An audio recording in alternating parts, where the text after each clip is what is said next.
Eklavya model residency school खोदा, विषय हिंदी, कक्षा 8-7, हार की जीत। तो यहाँ पे हार की जीत एक कहानी है, उस कहानी का लेखक का नाम है सुदर्शन।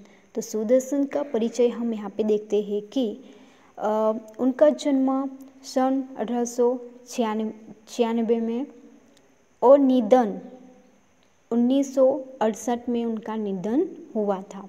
तो सुदर्शन का मूल नाम बद्रीनाथ शर्मा था। उनका जन्म पंजाब के सियालकोट में हुआ था। जब आप 6वें दर्जे में थे तभी आपने प्रथम कहानी लिखी थी, यानी उन्होंने 6वें दर्जे में थे तब उन्होंने प्रथम यानी पहली कहानी लिखी थी। प्रेमचंद की तरह उन्होंने भी उर्दू में लेखन प्रारंभ किया, तत्पश्चात हिंदी में लिखने लगे। पहले उन्होंने उर्दू में लेखन किया, फिर हिंदी में लिखने लगे। नाटक, कहानी तथा उपन्यास लिखकर हिंदी साहित्य को समृद्ध किया। सुदर्शन ने प्रेमचंद की तरह उन्होंने उर्दू में लेखन प्रारंभ किया, फिर हिंदी में भी लिखने लगे। फिर नाटक, कहानी तथा उपन्यास लिखकर हिंदी साहित्य को समृद्ध किया। तो यहाँ पे ये जो कहानी है सुदर्शन जी द्वारा लिखित एक उपदेश प्रधान कथा है जो मानव भावनाओं पर आधारित है। बाबा भारती के अनोखे घोड़े की चर्चा डाकू खड़क सिंह के कानों तक पहुँचती है और वहाँ घोड़ा धोखे से घोड़ा ले जाता है, परंतु बाबा भारती की एक बात उसे घोड़ा लौटाने पर मजबूर कर देती है।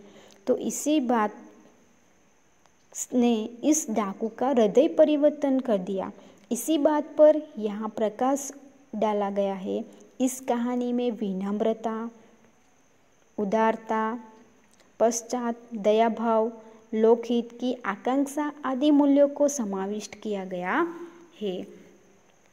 तो हम देखते हैं कि आठवीं कक्षा के छात्रों के घर पे जो बुक है उसमें देखते हुए माँ को अपने बेटे और किसान को अपनी लहलहाते खेत देखकर जो आनंद आता है वही आनंद बाबा भारती को अपना घोड़ा देखकर आता था। तो हम देखते हैं कि माँ है, माँ को अपने बेटे से प्यार है और किसान को अपने खेत में जो फसल है उनको देख के आनंद होते हैं। तो उसी तरह यहाँ पे बाबा भारती है वो अपना घोड़ा देखकर बहुत आनंद खुश होता है। भगवत भजन से जो समय बचता वहाँ घोड़े को अर्पण हो जाता। वह घोड़ा बहुत ही सुंदर और बलवान था। जो घोड़ा था वो बहुत सुंदर और बलवान भी था। इसके जोड़ का घोड़ा सारे इलाके में ना था। जो इलाका था उस इलाके में घोड़ा नहीं था, एक ही घोड़ा था।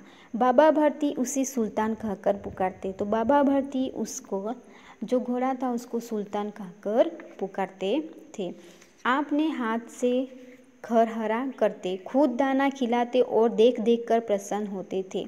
यानी अपने हाथों से उनको दाना भी खिलाते थे और उनको देखकर खुशी भी होती थी। उन्होंने रुपया, माल, असबाब, जमीन आदि अपना सब कुछ छोड़ दिया था। तो बाबा भारती ने उनका जो रुपये थे, माल थे, माल, असबाब यानी जमीन आदि सब कुछ उन्होंने छोड़ दिया था। यहाँ तक कि उन्हें नगर के जीवन से भी घृणा थी। तो यानी उनका जो जीवन था, नगर के जो जीवन में वो जी रहे थे उनसे भी वो घृणा थी, यानी उनसे भी वो अलग रहना चाहते थे। तो अब गांव के बाहर एक छोटे से मंदिर में रहते और भगवान का भजन करते थे और अपने नगर को भी उन्होंने त्याग कर दिया। फिर गांव के बाहर एक छोटा मंदिर था, वहाँ पे वे रहते थे और भगवान का भजन करते। मैं सुल्तान के बिना नहीं रह सकूँगा।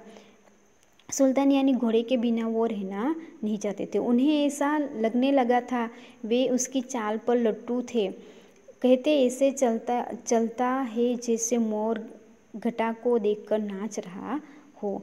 यानी घोड़ा सुल्तान है वो ऐसे चलता है जैसे मोर है वो मोर घड़ा को देखकर जब नाचता है ना, उसी तरह जब तक संध्या के समय सुल्तान पर चढ़कर 8-10 मील का चक्कर ना लगा लेते उन्हें चैन ना आता।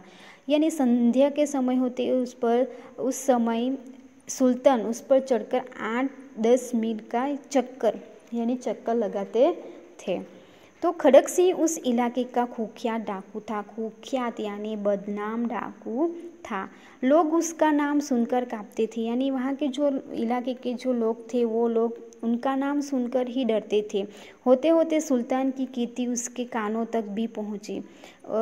यानी सुल्तान यानी घोड़े के जो उनकी सुंदरता और बलवान की बात भी खड़क सिंह तक पहुँच गई। उसका हृदय उसे देखने के लिए अधीर हो उठा। वहाँ एक दिन दोपहर के समय बाबा भारती के पास पहुँचा और नमस्कार करके बैठ गया। तो खड़क सिंह एक दिन बाबा भारती के पास पहुँच गया और उनको नमस्कार करके वहाँ उसके पास बैठ गया। बाबा भारती ने पूछा, खड़क सिंह क्या हाल है? खड़क सिंह ने सिर झुकाकर उत्तर दिया, आपकी दया है, आपकी दया से सब कुछ ठीक ठाक है। कहो इधर कैसे आ गए? सुल्तान की चाह खींच लाई। यानी सुल्तान की सुंदरता और उनकी बलवानता उसके वहाँ तक खींच लाई। विचित्र जानवर है, देखोगे तो प्रसन्न हो जाओगे। बाबा भारती ने कहा कि विचित्र जानवर है, उसको देखोगे तो प्रसन्न हो जाओगे, यानी खुश हो जाओगे। मैंने भी बड़ी प्रशंसा सुनी है, उसकी चाल तुम्हारा मन मोह लेगी। यानी उनको देख के आपका मन प्रसन्न हो जाएगा। कहते हैं देखने में भी बड़ा सुंदर है।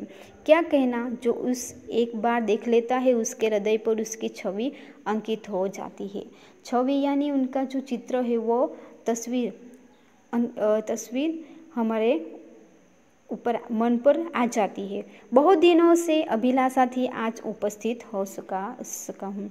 अभिलाषा यानी बहुत दिनों से इच्छा थी कि मैं मिलूँ, आकर मिलूँ, देखूँ।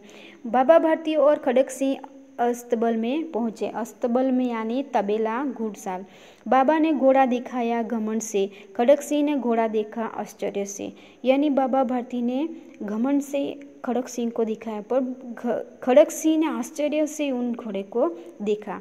उसने सहस्त्रों घोड़े देखे थे, यानी बहुत सारे घोड़े देखे थे, परंतु ऐसा बाका घोड़ा उसकी आंखों से कभी ना गुजरा था।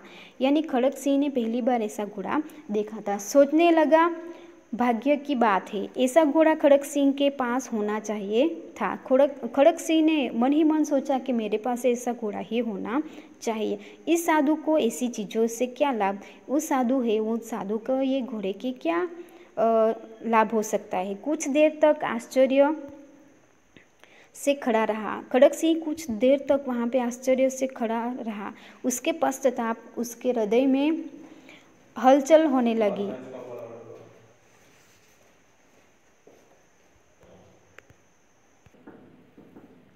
बाबा भारती और खड़क सिंह दोनों अस्तबल यानी तबेले में पहुँचे और बाबा ने घोड़ा दिखाया घमंड से और खड़क सिंह ने घोड़ा देखा आश्चर्य से। उसने सहस्त्रों घोड़े देखे थे, परंतु ऐसा बाका घोड़ा उसकी आंखों से कभी न गुजरा था, यानी कभी नहीं देखा था। सोचने लगा, भाग्य की बात है, यानी नसीब की बात है, ऐसा घोड़ा खड़क सिंह के पास होना चाहिए था, ऐसा वो खुद सोचने लगा। इस साधु को ऐसी चीज़ों के से क्या लाभ? कुछ देर तक आश्चर्य से वहाँ खड़ा रहा और उसके पश्चात उसके हृदय में हलचल होने लगी। खड़क सिंह के हृदय में हलचल होने लगी। बलकों की सी अधीरता से बोला, परंतु बाबा जी, इसकी चाल ना देखी तो क्या? यानी मैंने उसको चलते हुए नहीं देखा। बाबा जी भी मनुष्य ही थे। अपनी वस्तु की प्रशंसा दूसरे के मुख से सुनने के लिए उनका हृदय अधीर हो गया। यानी बाबा का जो घोड़ा था उनकी कोई प्रशंसा करे तो वो उनके लिए सुनना सही लग रहा था। इसलिए बाबा जी भी मनुष्य है, इसलिए वो आतुर हो गए। घोड़े को खोलकर बाहर ले गए। घोड़ा वायु वेग में उड़ने लगा। घोड़े को तबेले से बाहर निकाला तो वो वायु वेग से यानी जोर से दौड़ने लगा। घोड़े की चाल देखकर उनके हृदय पर सांप लौट गया। सांप लौट जाना, यहाँ पे सांप लौट जाना यानी ईर्ष्या होना। वहाँ डाकू था और जो वस्तु उससे पसंद आ जाए उस पर वहाँ अपना अधिकार समझने लगता था। तो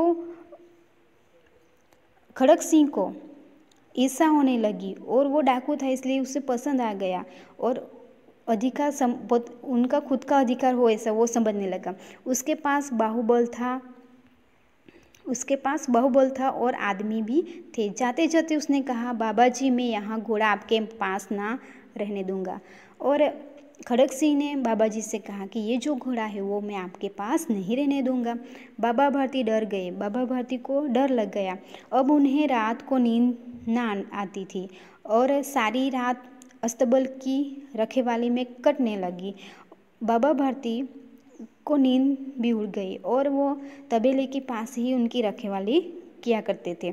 प्रति क्षण खड़क सिंह का डर लग रहा था, यानी हर क्षण उनको खड़क सिंह का डर उन पर छा गया था। परंतु कई महीने बीत गए और वहाँ ना आया। कई महीने बीत गए पर खड़क सिंह नहीं आए। यहाँ तक कि बाबा भारती कुछ असावधान हो गए, यानी रोज अस्तबल की रखवाली वो करने लगा। पर कुछ महीने बीत गए वो नहीं आए, यानी खड़क सिंह नहीं आए, इसलिए उन्होंने असावधानी रखने लगे। तो यहाँ आज हम 8वीं कक्षा के छात्रों को यहाँ पे जो शब्दार्थ थे और मुहावरे हैं वो अपनी नोटबुक में लिखना है। बाकी का जो इस कहानी का बाकी का भाग है वो हम दूसरे पेज में देखेंगे। Thank you.